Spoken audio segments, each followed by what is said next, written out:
Hola, muy buenos días a todos y bienvenidos a aquellos que se han sumado recién a este encuentro anual 2020 de ACDE. Yo soy Graciela Martini, soy socia y miembro de la comisión organizadora del encuentro anual y en nombre de ACDE les pido que me acompañen a dar la bienvenida a los destacados miembros de este panel. Ellos son José del Río, secretario general de redacción y director de contenidos de La Nación.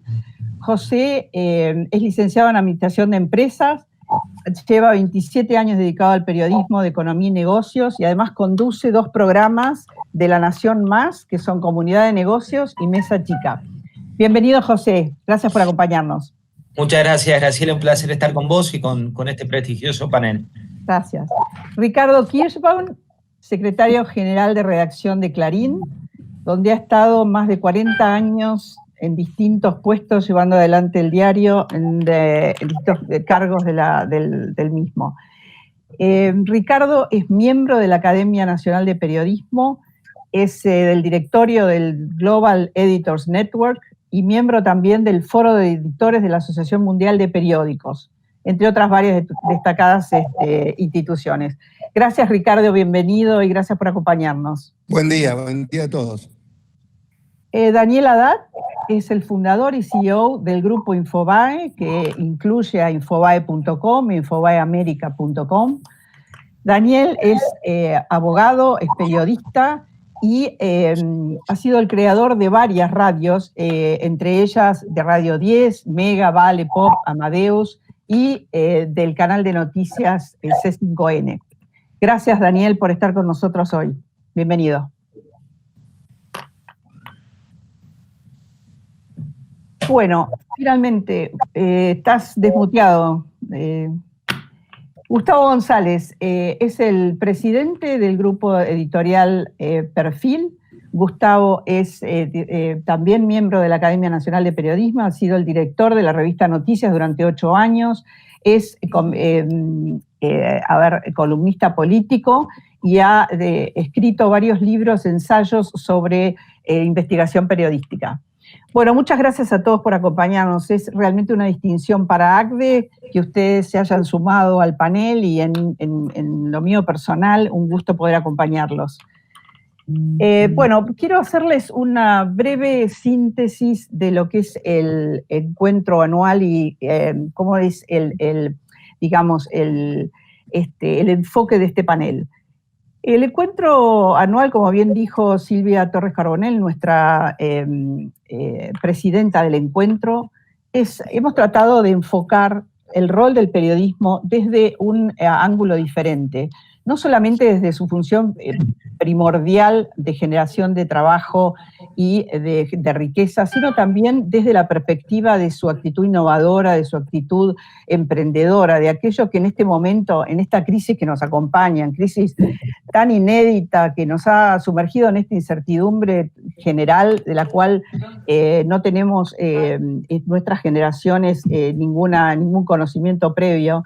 Realmente este enfoque del rol del periodismo para tratar de aportar en la reconstrucción de lo que es el tejido empresarial y también del tejido social del país, sumido en esta tremenda crisis que todos conocemos y de la cual no sabemos cómo vamos a salir y tampoco cómo es el día después, cuándo será y cómo terminaremos con esta incertidumbre. O sea que ese rol es lo que nos dio el desafío de poder mirarlo desde otro ángulo, de ver también de qué manera es el emprender y el reconstruir son temas fundamentales en estos momentos. Y dentro de ese marco tenemos temas muy interesantes para conversar con ustedes, ya que son los representantes de los principales medios gráficos y digitales del país. Temas que nos interesan porque esta comunidad empresarial también quiere saber cuál es la visión empresarial de ustedes sobre la industria de los medios, cómo están viviendo esta pandemia, cómo están atravesando esta situación en las redacciones, cuáles son los testimonios de ustedes en estas situaciones. Y por otro lado, tomar temas que están en agenda y que han sido en las últimas semanas tan intensos como la libertad de expresión, que es lo que sucede con la libertad de prensa en nuestro país y en las democracias. Por último, queremos cerrar con un breve comentario de ustedes sobre cómo ven el rol del empresario. cuál es la opinión de la valoración social del empresario. Entonces, estos son los temas que vamos a tratar en lo posible, y empezamos ya con el primero que les comentaba, que es justamente cuál es el impacto del COVID-19 en los medios. ¿Cómo ustedes han tenido que atravesar esta situación? ¿Cómo es la generación de contenidos, la generación de información de calidad, sobre todo teniendo tanta información, tantas fuentes diversas y tanta sobreinformación? Y vamos a empezar con José. ¿Qué nos podés comentar sobre cómo viven ustedes esta construcción de información de calidad en el medio de este esquema de pandemia? A ver, fue una revolución, Graciela, una revolución por varias cuestiones. La primera tiene que ver con las formas de trabajar. Creo que si vos nos preguntabas a nosotros hace 4, 5 u 8 meses si se podía trabajar de la manera en la cual hoy estamos trabajando, la mayoría te hubiéramos respondido que no, que había formas de trabajo que no eran posibles, que la idea de estar casi completamente remoto. Digo, hoy si te hago un paneo por acá, somos solamente 5 personas, con un total de 350 que vienen a diario, y sin embargo está todo de una manera descentralizada muy fuerte. Pero la verdad que ahí lo que hicimos fue tratar primero de preservar la salud del equipo, de tratar de minimizar la mayor cantidad de riesgos que había posibles respecto de este enemigo invisible que es el COVID o el corona, y después cambiar la forma en la cual se trabaja a una manera totalmente remota. Esto tiene algunas cuestiones que son muy positivas, porque yo creo que gran parte de los cambios que llegaron para quedarse, y tiene algunas cuestiones que son muy complejas, que es lo que la tecnología no nos da. Digo, habitualmente uno se junta en una reunión y en 2 minutos aclarás qué es lo que estás viviendo, si hay un enojo por alguna nota, se habla y se aclara. Y un WhatsApp tiene la fuerza en WhatsApp, y lo malo en WhatsApp, que es que el tono no está. Entonces lo que es por ahí una felicitación se torna en un reclamo, o algo que en 1 minuto lo podrías arreglar, se torna en una boca que todo el mundo está atento a lo que ocurre, además de estar más cansados. Pero digo, un poco para el diagnóstico inicial es, se podía trabajar distinto, estamos trabajando distinto, y demanda a todos los equipos y a los líderes de equipos una mayor contención que por ahí lo que tenías cuando trabajamos aquí adentro. Perfecto, muchas gracias. Ricardo, te pregunto, a ver, ¿cómo en medio de esta pandemia, y siguiendo lo que decía José, cómo el periodismo puede manejar la información enfocando los hechos, más que nada, aquellos hechos que son los que realmente importan en el medio de toda esta avalancha de información científica, política, de tantos órdenes, y que puedan periodizar, como digo, los hechos y no tanto los debates políticos u otras posturas diferentes de las cuales ustedes reciben tanto todos los días? Bueno, la pregunta es interesante porque el problema que tiene el periodismo antes de la llegada del COVID es que, y el COVID lo subrayó, es que el periodismo venía con algunas, riesgos preexistentes, como dicen ahora. Como todos saben, el periodismo está sufriendo una gran transformación en sus modos y en sus géneros y en sus formatos, y esta pandemia puso también en duda una nueva manera de organización, como lo explicaba José. También pone bajo la luz una norma de los grandes medios, del periodismo, que es el periodismo le da coherencia al caos.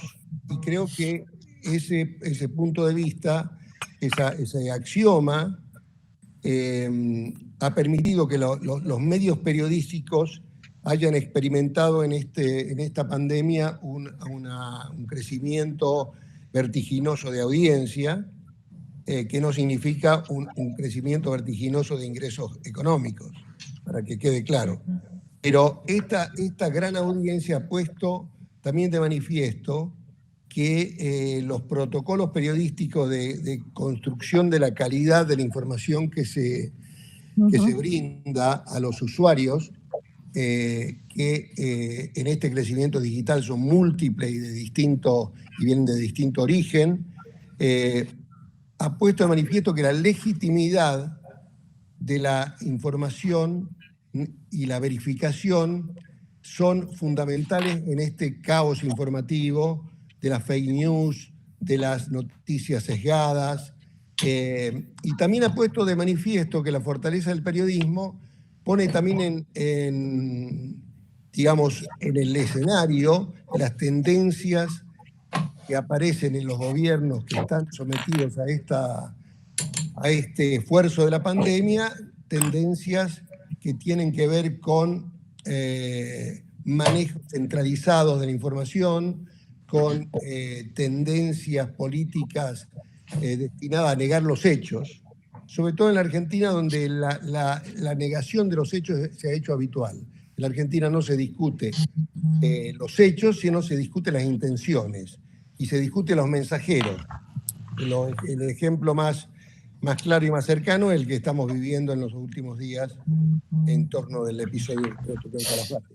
Pero esa es una tarea que nosotros estamos empeñados todos los días, porque además tenemos una gran competencia y una competencia absolutamente desigual con los grandes buscadores de noticias, que es un capítulo aparte que tenemos pendiente. Pero yo te diría que esta pandemia está exigiendo lo mejor de las organizaciones periodísticas, lo mejor de los periodistas, y además está exigiendo más innovación, más credibilidad y más verosimilitud en la información. Excelente, has tocado varios temas de los cuales después los vamos a retomar cuando hablemos justamente del tema de la libertad de expresión, esto que vos comentabas. Pero siguiendo con nuestra línea, y ya que también mencionaste lo que es, esta pandemia nos ha traído de lo mejor y aquello también que se ha intensificado, muchas tendencias que se venían ya viendo en la transformación de los medios, me gustaría ir a nuestro próximo tema, que es justamente cómo ven la industria de los medios de comunicación. Es decir, tan afectados como tantas otras industrias y sectores en la Argentina, de distinta forma. Y me gustaría preguntarte, Daniel, vos que tenés un medio puramente digitales, ¿cómo ustedes han vivido este tema y cómo ven hacia el futuro los procesos de tendencias que se están intensificando en cuanto a innovación, a creatividad, a transformación de los medios, a las audiencias, cuáles son las nuevas necesidades y expectativas que tienen las audiencias? O sea, ¿cómo lo ven en tu grupo de medios? Bueno, a ver, a mí me da la sensación que la pandemia lo que hizo fue acelerar los cambios que ya venían pasando en la industria. De alguna manera, lo que nos ha ocurrido en estos 100 días o 110 días, desde que cada uno de los 4 que estamos aquí tomamos la decisión de mudar a más del 90% de los periodistas a sus domicilios o al lugar, a no venir a la redacción, lo que está haciendo es poner a prueba que, así como en estos meses tuvimos religiones sin templos y tuvimos un montón de empresas que funcionaron sin oficinas, bueno, nosotros hoy hacemos periodismo sin redacciones. Ahora bien, como la pandemia lo que hizo fue también ponerle foco a un problema serio que es la sustentabilidad de los medios. Infobae, y le está pasando a Clarín, le está pasando a Nación y le está pasando a Perfil, está con récords de audiencias digitales como nunca tuvimos. Nunca.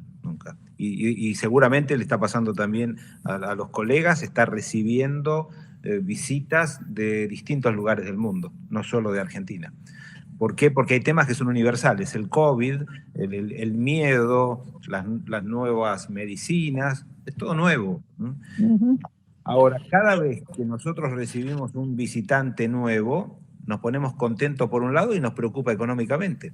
Nos han crecido los costos tecnológicos de una manera exponencial y los ingresos nos han bajado de la misma manera. Así que Si te digo que lo veo con preocupación, es una obviedad. Si te digo que nos estamos ocupando, es otra obviedad. Lo que nos está pasando es, por un lado, necesitamos que el periodismo tenga cada vez más calidad, porque por primera vez, nunca el periodismo tuvo tantos ojos puestos sobre cada palabra, sobre cada frase, sobre cada título, y bienvenido sea. Pero a la vez tenemos que poner foco en las nuevas tecnologías y tenemos que poner como nunca foco en nuestros costos. Exacto. Bueno, es muy interesante porque justamente eso es una situación en la que lo viven todos los medios, esta contradicción aparente entre lo que son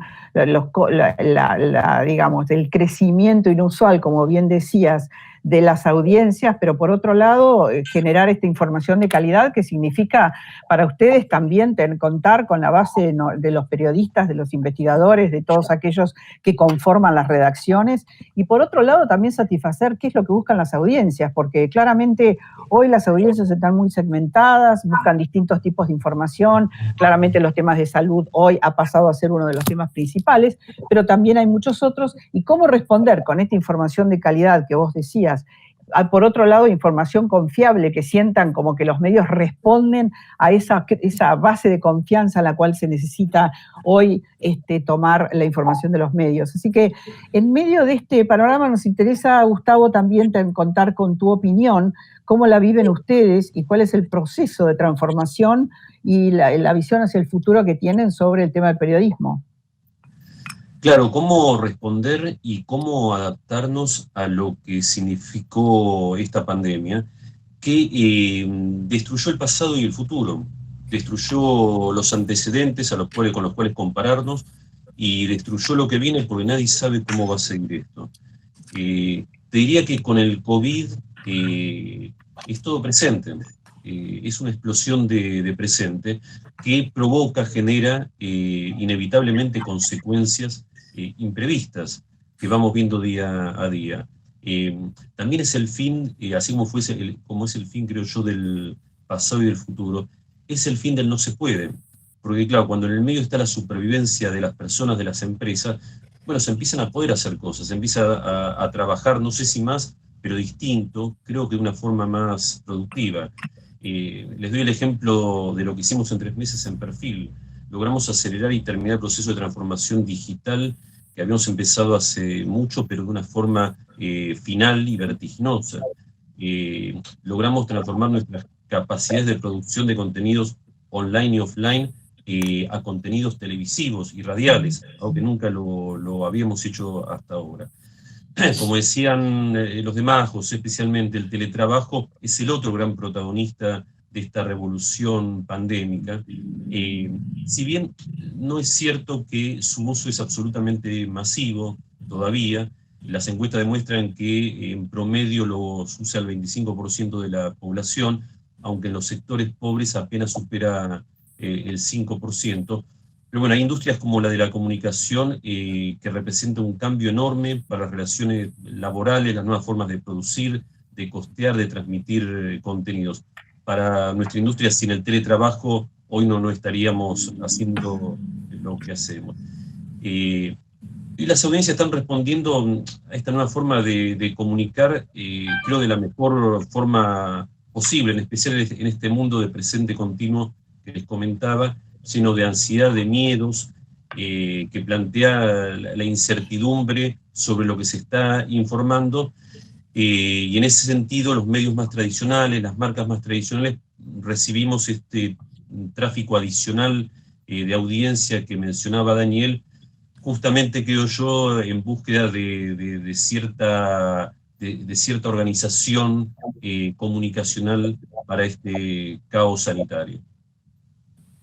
Perfecto, muchas gracias. Muy interesante tu concepto de un presente continuo, este presente continuo que ustedes están viviendo en las redacciones y al mismo tiempo estar pensando de qué manera compaginar este dilema entre los costos que han subido, que han bajado los ingresos y al mismo tiempo una audiencia que ha crecido exponencialmente, con lo cual es un combo realmente difícil dentro de la industria para poder pensar en cómo voy hacia el futuro, porque si bien es cierto que ustedes tienen que concentrarse en producir esta información de calidad ahora en el presente, también tienen que estar mirando como representantes y directivos las empresas, cómo van caminando hacia adelante y hacia el futuro.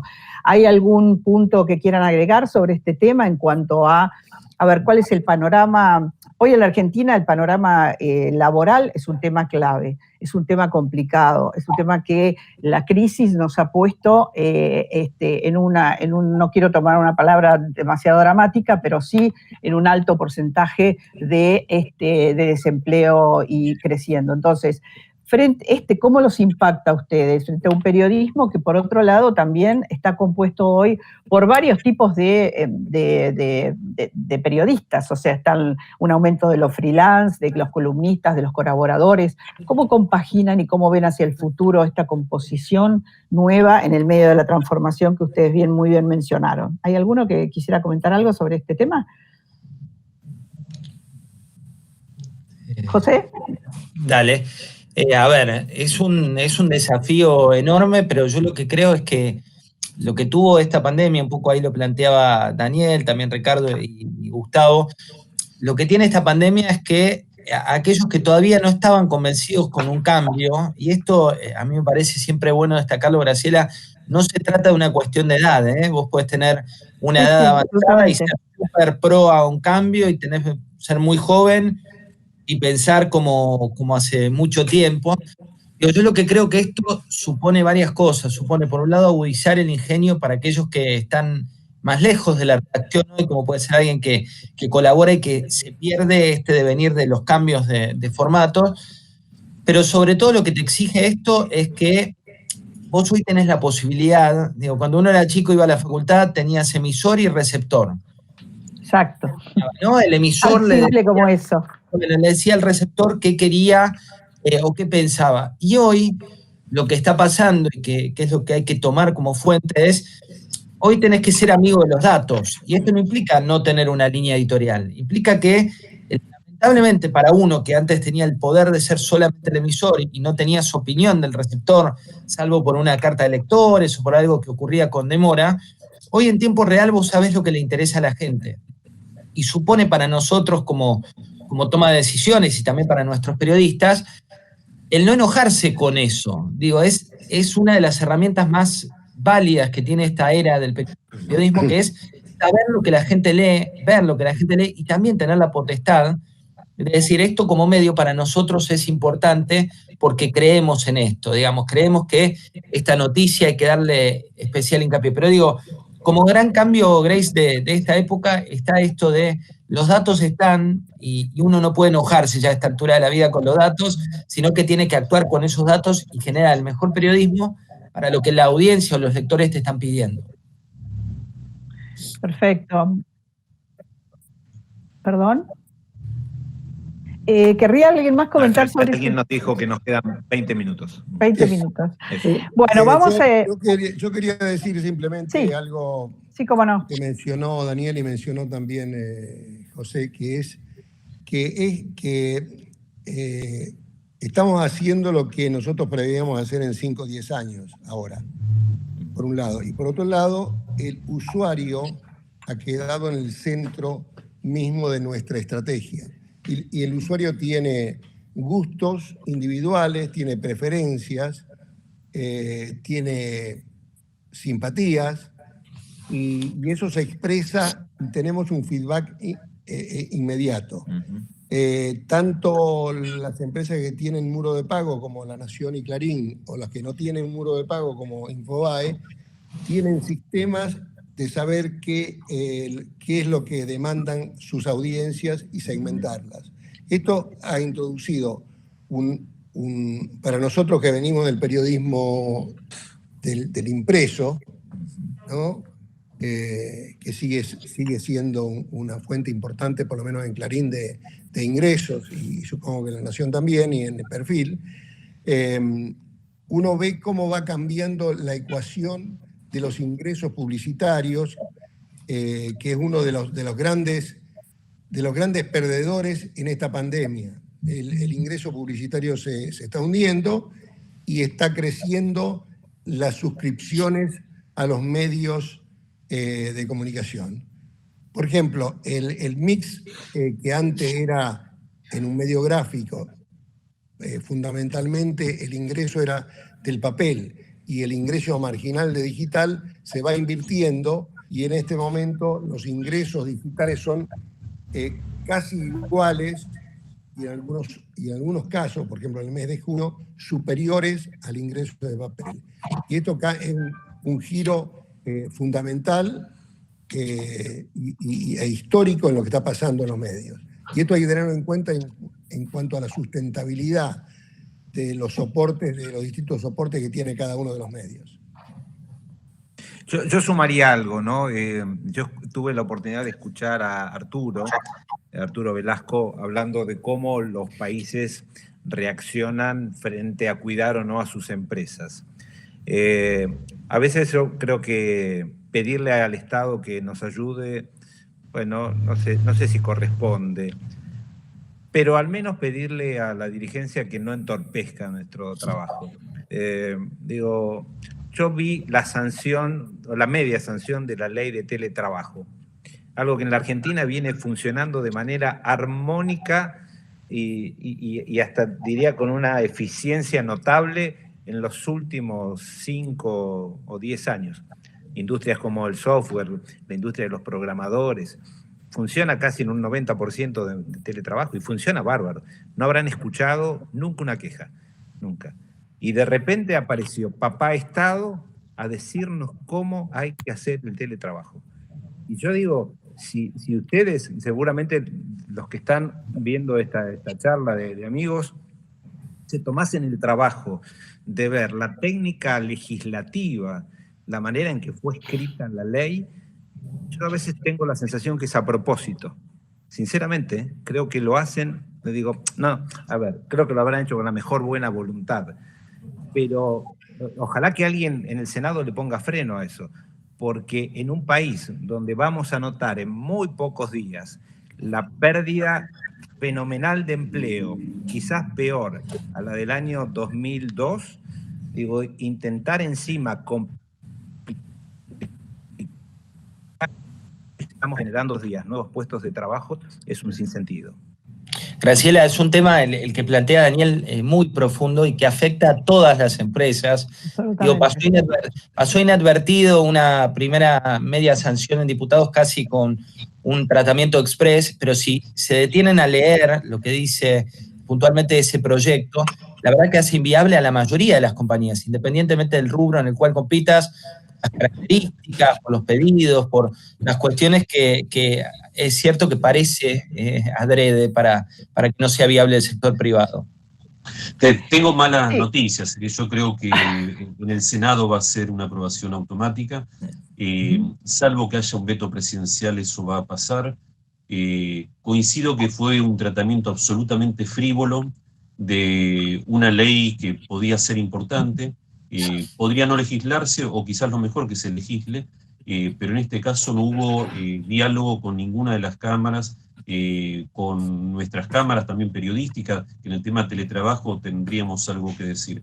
Yo creo que lamentablemente tiene la aprobación asegurada en la mayoría del Senado.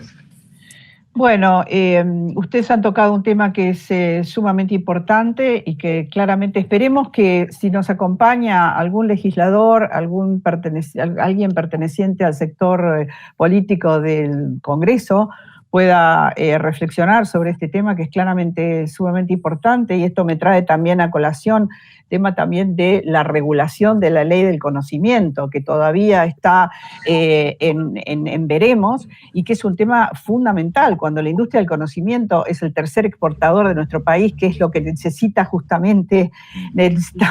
es potenciar las exportaciones. Pero bueno, estas son unas contradicciones evidentes que estamos viendo, y que nos lleva también al tema de preguntarles sobre, ustedes ven una tendencia creciente a la injerencia del Estado en la iniciativa privada, y esto que comentaba Daniel sobre, a ver, hasta qué punto también es necesario, esto me lleva un poco al inicio de lo que comentaba Silvia Torres Carbonell, es decir, cómo la iniciativa privada, los emprendedores y en general el sector privado necesita de esta amplitud de criterios y de regulaciones para poder realmente enfocarse en lo que tiene que hacer, que es la generación de trabajo y tratar de brindar en este momento de alta crisis en la Argentina la recuperación y el mantenimiento de las empresas. Primero, el mantenimiento de las empresas y, en segundo lugar, la recuperación de este sector y del tejido empresarial. Así que les pregunto eso en general, si ustedes ven eso como una tendencia creciente que realmente está creando más de un problema en el sector privado. Si hay alguien que quiere comentar sobre este tema. Bueno, a ver, yo solamente una pequeña reflexión. Muchas veces los momentos históricos tienen símbolos, ¿no? Y me limito a 2 símbolos de lo que nos está ocurriendo como sociedad en esta pandemia. Y lo ilustro con 2 fotografías de temas diferentes, pero que creo que nos muestran algo que nos está ocurriendo. La primera, si yo tuviese ahora una cámara de fotos, iría rápidamente al 4º piso del Palacio de Justicia, ahí en la calle Talcahuano 550, y iría tomando fotos a cada uno. El 4º piso es maravilloso, es de la época que la Argentina era enorme, y es algo fino. Bueno, ahí funciona la Corte Suprema de Justicia. Y la Corte Suprema está cerrada. Está cerrada. Absolutamente. Es una señal de lo que le está ocurriendo hoy a nuestro país. Y el otro símbolo es, ¿cuál es la empresa más grande que tiene la Argentina? No es ninguna empresa estatal. Se llama Mercado Libre. Y si yo quisiera esta mañana con una cámara Canon o Nikon ir a tomarle una foto al número 1 de la compañía, me daría cuenta que ya no vive en la Argentina. Que no sé por qué, qué ocurrió. De repente, Marcos Galperín, que es un tipo que la Argentina debería tener 50 Marcos Galperín, no uno, 50, está viviendo en Uruguay. Y ahí deberíamos reflexionar, que esto, a ver, la industria periodística o la industria de los medios en Argentina es así chiquita. Lamentablemente es así chiquita. Pero porque la economía argentina, lamentablemente, es así chiquita. Y el mercado publicitario en la Argentina es así chiquito. Ahora, si queremos pensar y volver me encanta, acepté estar compartiendo primero por los amigos periodistas, pero además porque estamos hablando con empresarios, y el empresariado argentino está con la boca cerrada, con pánico, con miedo, y la verdad que no entiendo por qué, sinceramente. No estoy escuchando voces que digan lo que realmente está pasando y que digan lo que va a pasar. Alguien debería estar preparando a la sociedad para lo que nos va a pasar en muy poquito tiempo.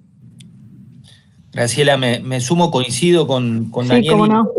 Y dos variantes, ¿no? Una que tiene que ver con un problema estructural para mí de valores y de la Argentina como tal, que ojalá podamos salir de esa trampa, pero en lugar de valorar al exitoso, como puede ser en este caso Galperín, siempre se lo demoniza al exitoso y siempre se busca encontrar el costado malo de cuando es, y la verdad que el día que sepamos admirar a aquellos que logran emprender con éxito, aquellos que logran sin la ayuda del Estado generar un negocio genuino, aquellos que miran el largo plazo, que compiten en el mundo, es la única salida que tenemos como país para salir de esta trampa de ser un país cada vez más chiquito, y lo digo no por nuestra geografía que es vasta y extensa, sino por una economía que cada vez demanda más de papá de Estado y más allá de la pandemia. Hablo de la cuestión estructural, la cuestión de valores. Y la otra cuestión, que está un poco también relacionada, es no volvamos a vivir en el silencio de los empresarios, no volvamos a vivir en ese silencio, porque el silencio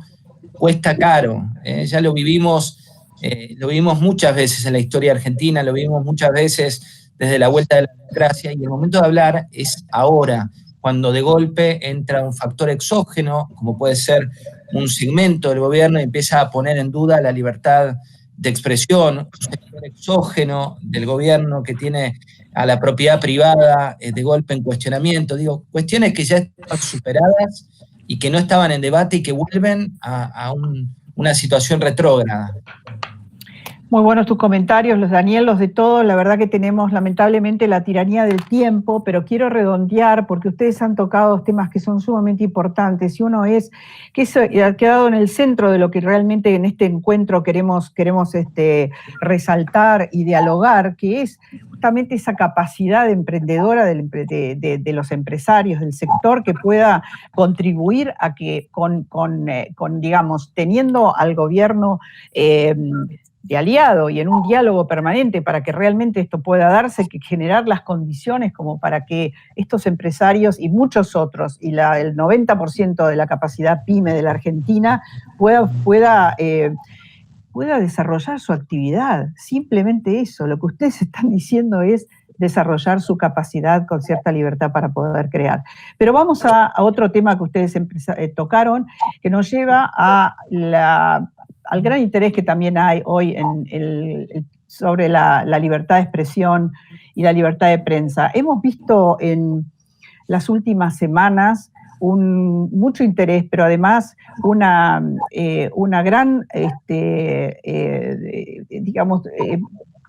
aprobación y respaldo tanto de las entidades que representan el periodismo como de las entidades empresariales, de los dirigentes políticos y de los periodistas en particular, que se han sumado recientemente a cuál es este tema de pensar en el ejercicio legítimo de la libertad de expresión, en el ejercicio legítimo de ese derecho que tienen los periodistas de poder ejercer su profesión, pero además del derecho de los ciudadanos de poder seguir informándonos a través del espíritu crítico de la prensa independiente y de los medios. Entonces, yo quisiera escuchar las reflexiones de ustedes al respecto, porque me parece que ustedes son el mejor ejemplo de la relevancia que tienen los medios en nuestro país y de cómo todos diariamente estamos ansiosos y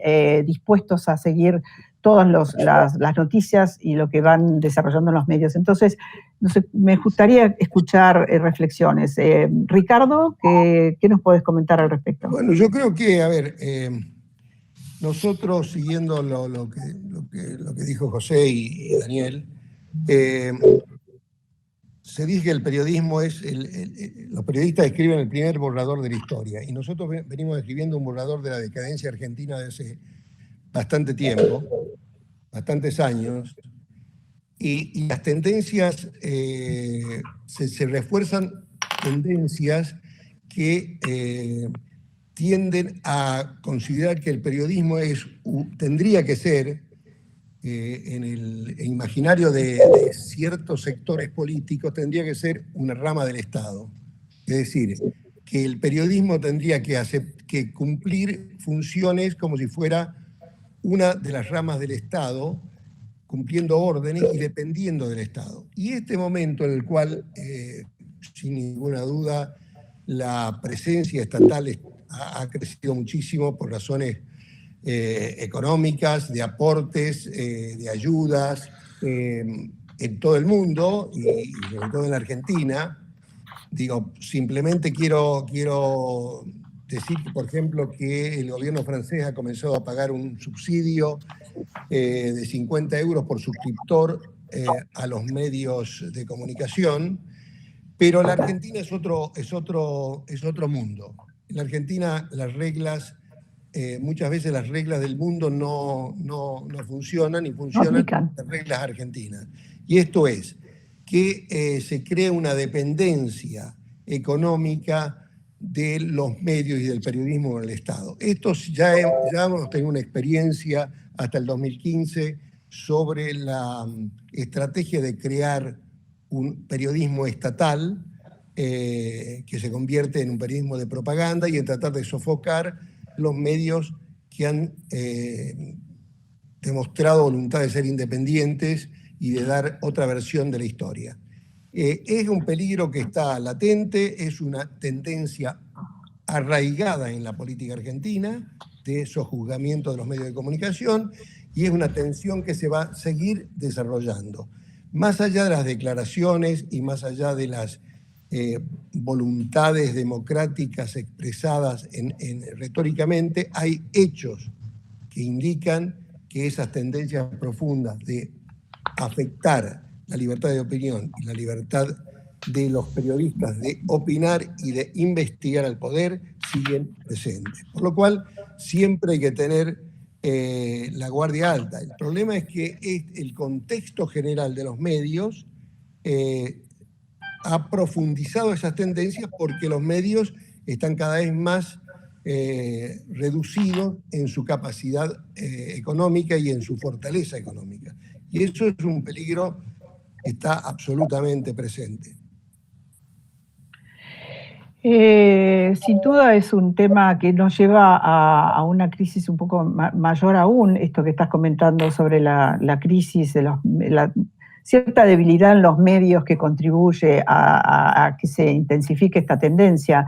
Pero de todas maneras, creo que es un momento en donde este tema que está tan en agenda y con tanto apoyo, sin ir más lejos, ACDE recientemente también ha expresado su opinión sobre cómo el periodismo debe tener esta capacidad de pluralidad de ideas, de pluralidad de pensamientos y poder volcarlo, y juntamente eso, aceptar las discrepancias y todo eso que signifique continuar con el espíritu crítico del periodismo, ¿no? ¿Nos podés comentar, Gustavo, ustedes cómo la ven? ¿Cuál es la reflexión al respecto? A ver, tiene que ver, creo, con la situación de excepcionalidad del mundo y de la economía, que pone de relieve algunos conflictos tradicionales como ese de la relación de los medios con el poder político. En esta excepcionalidad económica, lo que se está dando que los estados, los gobiernos en todo el mundo están interviniendo sobre la economía de una forma que nunca lo habían hecho.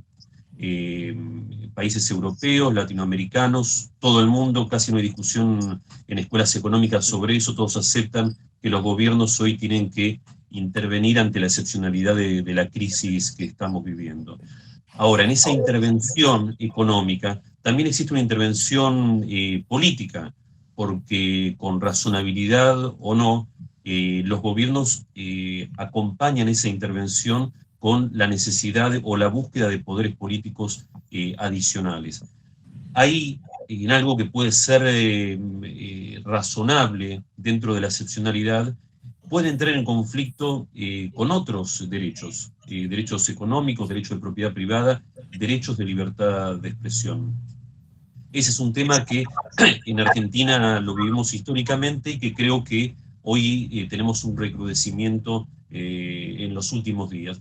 Ahora, déjenme agregarles una preocupación adicional, que es lo que audiencias sensibilizadas, temerosas por la situación en la que estamos viviendo, también ejercen un poder de presión sobre los medios adicional a la fuerza con la que se lo venía haciendo. Esto se ve claramente en las redes, a la virulencia habitual de ciertos núcleos sociales, no dirigentes políticos, no gobiernos, sociedad, donde puede suceder que se pase del dicho al hecho en algún momento. Yo creo que los medios tenemos que actuar con una responsabilidad adicional, obviamente estar atentos a los temas que puedan entrar en conflicto con la libertad de expresión, pero intentar ser comprensivos de esta complejidad que tiene esta situación, que afecta desde lo más alto del poder político, el poder económico y las bases sociales, que están con un nivel de incertidumbre asombroso, nunca visto, con razonabilidad, porque lo que está pasando no tiene antecedentes en la historia. Creo que los medios, además de tener la piel dura con las presiones que pueden existir desde distintos sectores, tenemos que encontrar un posicionamiento donde ayudemos como nunca a tratar de entender, ayudar a encontrar acuerdos y a insistir y a presionar a todos a la posibilidad de diálogo antes de terminar de hacer cosas. Así mencionamos la ley del teletrabajo, que se aprobó sin absolutamente el menor diálogo. Hoy los medios creo que a las responsabilidades y a las cruces históricas que tenemos en nuestras espaldas deberíamos cargar con esta adicional, que es tratar de encontrar lugares de diálogo y de acuerdos básicos. Gracias, Gustavo. Y quisiera retomar uno de los puntos que vos habías hablado recientemente, que es justamente el de poder incidir en las resoluciones que se están generando en leyes tan importantes como las que ustedes acaban de mencionar. ¿Cuál es tu reflexión al respecto, José? ¿Es posible este tema de poder incidir y de poder lograr acuerdos con el gobierno en los puntos aquellos en los cuales, digamos, a ver, que son leyes y son momentos muy, muy fundamentales para poder encarar una acción conjunta, una acción que lleve también a una, por lo menos a una tolerancia recíproca en cada uno de los órdenes donde ustedes trabajan? A ver, yo creo ahí, Graciela, que la honestidad intelectual por ahí de los medios, de los cuatro que estamos aquí, tiene que ver con diferenciar los hechos de las opiniones. Entonces, a mí la palabra incidir como tal no me gusta como concepto, sí me gusta decir, bueno, por un lado informamos lo que ocurre, porque eso es lo que nos diferencia como periodismo, la idea de nosotros informamos el hecho, nos guste o no nos guste. Digo, ayer leía declaraciones de una funcionaria que decía que como no le gustaba tal, mejor acallarlo. A mí me puede gustar o no me puede gustar, pero creo en la libertad que tiene uno de leer, de cambiar, de cliquear a otro lado. Digo, esta idea de prohibir al que no me gusta es algo que me pareció que no puede pasar inadvertido. Y por otro lado, respecto de incidir como tal, o la palabra que vos utilizabas, creo que la mejor forma es creer en un lector inteligente. Entonces, si vos a tu lector le das las herramientas sólidas y válidas, que es, por un lado, lo que dice la ley, y por otro lado, opiniones que pueden ser amplias, pero que te dejan en evidencia lo que está pasando, creo que es la mejor forma dentro de nuestro periodismo, que es una forma honesta, no una forma de inventar, crear o generar ciertas cosas respecto del resto de cómo ayudar a la opinión pública a ver lo que está ocurriendo. Gracias, José. ¿Tu reflexión, Daniel, sobre el tema? No, yo la verdad que creo que los medios somos simplemente un jugador más de los tantos y tantos que tiene la sociedad, y cada vez son más. Pero sigo creyendo en que los tres jugadores esenciales en un país son el Ejecutivo y el Judicial.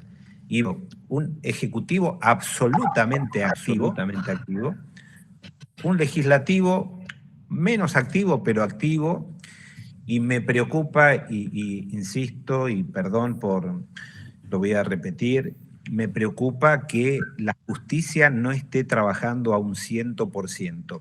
No entiendo la diferencia de por qué un cajero en Coto, en Jumbo, o una persona que carga combustible en YPF o en cualquiera otra en Action puede ir a trabajar, y por qué un magistrado del fuero comercial hoy está en su casa, o un magistrado del fuero laboral hoy está en su casa. Juro que no lo entiendo, y lo que no entiendo es que nos estemos acostumbrando y que la normalidad nos empiece a parecer normal. Todos estos temas realmente que ustedes han tocado dan para una segunda vuelta y terceras y poder profundizarlos. Lamentablemente, como les comentaba, tenemos este tema de atenernos a los tiempos, y les pido en el último minuto una brevísima reflexión sobre qué piensan ustedes sobre el rol del empresariado y cómo los ve la sociedad. O sea, simplemente un comentario muy breve sobre, a ver, cuál es la visión que ustedes creen que la sociedad y ustedes mismos tienen del empresariado hoy en la Argentina. ¿Ricardo? Bueno, yo creo que los empresarios argentinos son también factores de riesgo. Y como factores de riesgo se cuidan en sus opiniones y se buscan adaptar a los constantes cambios de reglas que existen en este país y en el constante cambio del marco jurídico y político. Con lo cual el empresario y sobre todo el emprendedor siempre juega un riesgo adicional que es el riesgo argentino. Yo coincido que el empresario tiene que hacerse escuchar con claridad, tiene que seguir apostando a su tarea porque es generador de trabajo y además tiene que hacer comprender a los poderes políticos que en esta sociedad hay que buscar una armonía entre los distintos sectores y que no se puede constantemente pasar de un extremo a otro. Esto solamente ha producido confusión y ha producido decadencia. Bueno, muy bien, muchas gracias. A ver, Daniel, ¿qué nos puedes comentar vos al respecto de este tema como empresario? No, yo creo que los empresarios ocupan un lugar fundamental en un país. El empleo real, sacando obviamente las funciones esenciales del Estado, ¿no? El empleo real lo crean los empresarios. Ahora, en los últimos tiempos veo, no sé, ataques a los empresarios y a las empresas. Desde el día que dijeron que las SAS no funcionan más, hasta lo que veo con la ley del conocimiento, que de vuelta está manoseada, lo que hablamos antes de la ley de trabajo. Y a veces hay gente que piensa que se puede manejar una empresa dando órdenes del Estado. Es como tratar de dar órdenes y decir que a partir de mañana la ley de gravedad no funciona más. Yo digo, hay un voluntarismo que a veces o es un exceso de ideología, lo cual puede ser aceptable, o un exceso de ignorancia, lo cual ahí es menos aceptable. Muchas gracias, Daniel. Una línea, José, te pido, porque estamos cerrando y estamos muy presionados con el tiempo. ¿Qué nos puedes comentar así, muy sintéticamente? No, el riesgo, Graciela, es cuando la Argentina se ve a sí misma como una isla, ¿no? Somos parte de un continente que es el mundo y cuando vos decís voy a contramano y le pongo papel a los trámites en lugar de tecnología, elimino las SAS porque las hizo el anterior, voy contra el conocimiento y existen otros países. ¿Y qué hace el inversor? Dice, ¿sabes qué? Si la Argentina me ve como el enemigo y voy al país vecino, que tiene mejores reglas. Con lo cual, el no creernos tan únicos y darnos cuenta que somos parte del mundo nos va a ayudar a crecer más rápido. Muy bien, muchas gracias. Gustavo, para cerrar, ¿cuál es tu comentario? Simplemente, nos guste o no nos guste, la imagen de los empresarios en la sociedad no es la mejor. Es otra de las instituciones que está en debate, como la de los medios de comunicación. Y creo simplemente que los empresarios deben hacer un esfuerzo doble o triple para, además de intentar sobrevivir a esta pandemia, con lo milagroso que eso de por sí ya es, aprovechar para intentar tender nuevos puentes de relacionamiento con la sociedad. Todos nosotros deberíamos aprovechar esta conmoción para intentar hacer eso. Muchas gracias, Gustavo, y muchas gracias a todos. No tengo más que agradecerles en nombre de ACDE la participación. Realmente hemos tocado temas súper importantes. Nos hubiera encantado tener más espacio para poder hacerlo. Hay muchos comentarios y preguntas para ustedes que no hemos tenido tiempo, pero se las haremos llegar para que vean cuál ha sido el interés que ha despertado este panel. Gracias nuevamente, un gusto y la seguiremos en alguna otra oportunidad.